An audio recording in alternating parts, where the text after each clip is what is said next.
इस क्वेश्चन में कहा गया कि a person is standing on A waiting machine placed on the floor of the an elevator. The elevator starts going up with some acceleration, moves with a uniform velocity for a while and finally deaccelerate to stop. फिर कह रहे था maximum and minimum weight recorded are 72 kilogram and 60 kilogram. Assume that the magnitudes of acceleration and deceleration are the same. तो आपसे find करना है आपको the true weight of the person and the magnitude of the acceleration. Okay, अब देखिए इस question में क्या करना है, पहले ध्यान दीजिए. यहाँ पे आपसे बोला गया कि हमारे पास सबसे पहले तो एक एलिवेटर मान लेते हैं, ठीक है. तो ये एक हमारा एलिवेटर हो गया. इसके अंदर क्या है, कोई पर्सन एक खड़ा है. किसके ऊपर? वेटिंग मशीन मान लेते हैं. ये आपकी वेटिंग मशीन है यहाँ पे, और इसके ऊपर कोई पर्सन खड़ा हुआ है, ठीक है. अब यहाँ पे आपसे बोल रहा है कि हमारी जो ये एलिवेटर है ऊपर जा रही है, ठीक है. अब ऊपर जा रही है तो ये इसको 3 पार्ट में दिया गया. कह रहा है कि ये कंफर्म हो गया कि ये कंटिन्यू ऊपर जाएगी, बट पहले क्या होगा, वो एक्सेलरेट करेगी, है ना. उसके बाद क्या होगा, एक्सेलरेट करने के बाद देखिए वो कांस्टेंट वेलोसिटी से मूव करेगी, और फाइनली वो धीरे धीरे डीएक्सेलरेट होकर क्या हो जाएगी, स्टॉप हो जाएगी. तो जो तीनों प्रोसेस देखिए हमारे हो रहे हैं ऊपर जाने के ही हो रहे हैं. और इसके पहले क्वेश्चन नंबर 14 जो है, मैंने इस पे बेस्ड एक जो बनाया था सोल्यूशन, वहाँ पे मैंने इसका पूरा कॉन्सेप्ट समझाया हुआ है कि कैसे एलिवेटर ऊपर जाता है तो नीचे जाता है, तो कैसे हम उसको वैल्यू को पुट करेंगे. तो सेम उसी पैटर्न पे आपको ध्यान देना है कि अगर यहाँ पे एलिवेटर मेरा ऊपर जा रहा है तो सीधे आपको रिएक्शन का जो फॉर्मूला है, ठीक है, रिएक्शन मतलब सेंस आपको ध्यान देना है कि पर्सन अपना कहीं ना कहीं क्या होगा, रिएक्शन इस पर डालेगा वेटिंग मशीन पे, और वेटिंग मशीन इसके ऊपर रिएक्शन ऊपर लगाएगी. तो वही चीज़ क्या है, आपको वेट आपको नजर आएगा. तो ये मान लेते हैं इसकी पे जो रिएक्शन लगेगी वो आप जानते हैं कि अगर मेरा वेटिंग मशीन ये एलिवेटर ऊपर जा रहा है तो आपको फॉर्मूला पता है कि एम और जी प्लस ए होता है, ठीक है. और कभी भी लिफ्ट अगर हमारी नीचे आ रही है किसी न किसी एक्सेलरेशन से, तो वहाँ पे क्या होता है, माइनस होता है. तो अपने को ये फॉर्मूला एकदम अच्छे से याद रखना है कि हमारी जो एलिवेटर है अगर ये ऊपर जा रही है किसी न किसी एक्सेलरेशन से, तो हमको ये फॉर्मूला यूज़ करना है. अब ये क्वेश्चन के ऊपर डिपेंड करता है कि उसने एक्सेलरेशन दिया तो ये हमको एक वैल्यू को पॉजिटिव रखना है. अगर हमको क्वेश्चन में बोला गया कि एलिवेटर मेरा ऊपर जा रहा है लेकिन वो डी एक्सेलरेशन हो रहा है, तो यहाँ पे ए को नेगेटिव रखना है.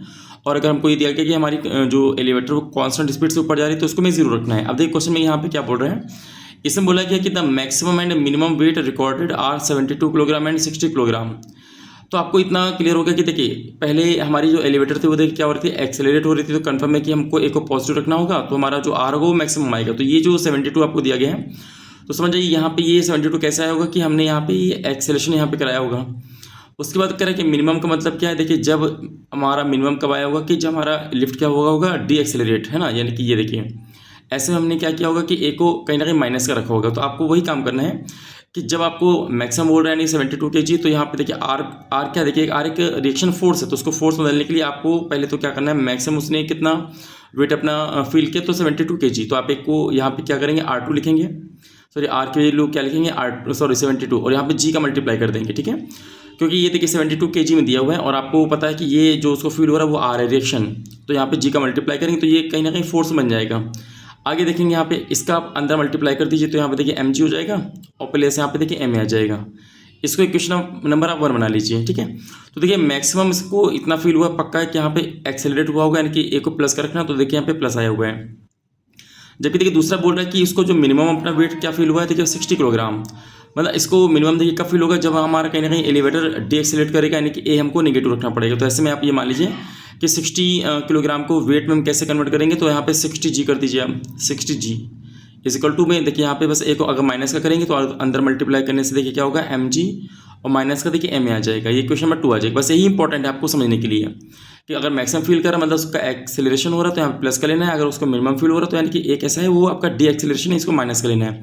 अब दोनों इक्वेशन देखिए आप सिंपल ऐड कर दीजिए. अगर आप ऐड करेंगे तो देखिए एम ए से एम ए कैंसिल हो जाएगा. इन दोनों को ऐड करेंगे तो आपको पता है कितना आएगा, देखिए 132 जी आ जाएगा. और यहाँ पे देखिए इनको ऐड करेंगे तो क्या आएगा, देखिए 2 एम जी आ जाएगा, है ना. तो जी से देखिए जी कैंसिल हो जाएगा, तो एम अगर आप निकालेंगे तो एम कितना आएगा, देखिए 66 किलोग्राम आ जाएगा. तो इसका मतलब कि ये आपका क्या है, ये कहीं ना कहीं ये इसका ट्रू वैल्यू है या ट्रू उसका मास हो गया. क्या इतना उसका ट्रू मास है. अगर देखिए यहाँ पे ए हमारा ऑलरेडी कैंसिल हो गया तो ए का कोई यहाँ पे रोल नहीं है. तो ये इसका देखिए पहले आपका आंसर आएगा कि ट्रू मास कितना होगा उसका, तो 66 किलोग्राम होगा. अब उसने ये भी बोला है कि find the magnitude of acceleration. अगर आपको दोनों के जो मैग्नीट्यूड है एक्सेलरेशन और डिस्टेंस के दोनों सेम है, तो अब इसके लिए क्या करेंगे, देखिए 66 को उठा के किसी भी क्वेश्चन में आप पुट कर दीजिए. तो मान लेते मैं पहले क्वेश्चन पुट करूँगा तो देखिए यहाँ पे क्या आएगा, यहाँ पे देखेंगे 72 जी था तो यहाँ पे मैं लिखूंगा 72 जी, इज इक्वल टू, देखिए आप चाहेंगे तो यहाँ पे आप देख सकते हैं कि m की वैल्यू क्या है। देखिए 66 आपने निकाला तो यहाँ पे लिखेंगे 66 जी, यहाँ लिख देंगे, और यहाँ पे अगेन प्लस है तो यहाँ पे प्लस क्या करेंगे m यानी कि 66 a यहाँ पे आप लिखेंगे। अब इसको इधर लेके आएंगे तो आप जानते हैं कि 72 जी माइनस का 66 जी इज इक्वल टू में 66 a। तो इसको अगर हम आपस सेपरेट करें तो देखिए कितना आंसर आएगा, तो ये आपका आ जाएगा 6 है ना, ये आपका 6 जी आ जाएगा, और यहाँ पे क्या आएगा देखिए 66 a। अब देखो 6 से कितनी बार जाएगा, 11 टाइम चला गया, तो कुल मिला के एक की देखिए वैल्यू कितनी आ रही है, तो g/11 आ रही है। अब क्योंकि आपको क्वेश्चन में बोला गया कि g की वैल्यू को आपको 9.9 यहाँ पे चूज़ करना है, तो यहाँ पे मान लेते हैं कि g की वैल्यू क्या है, देखिए 9.9 चूज़ करेंगे, यहाँ पे 11 आएगा, तो कुल मिला के इसको कट करेंगे, देखिए पूरा पूरा कैंसिल हो जाएगा, तो 0.9। ठीक है, तो हमारा जो कहीं ना कहीं एलिवेटर का एक्सेलरेशन होगा या फिर डी एक्सेलरेशन होगा, उसका जो मैग्नीट्यूड आएगा देखिए वो क्या आएगा, वो आपको 0.9 आ जाएगा, और उसका यूनिट क्या होगा देखिए मीटर पर सेकेंड स्क्वायर। तो इस तरीके से ये दोनों आपके आंसर हो जाएंगे कि हाँ जो एलिवेटर का एक्सेलरेशन है या फिर डी एक्सेलरेशन, उसका मैग्नीट्यूड क्या होगा 0.9, और जो उसका ट्रू मास होगा या ट्रू वेट होगा वो कितना होगा देखिए 66 किलोग्राम ये हो जाएगा।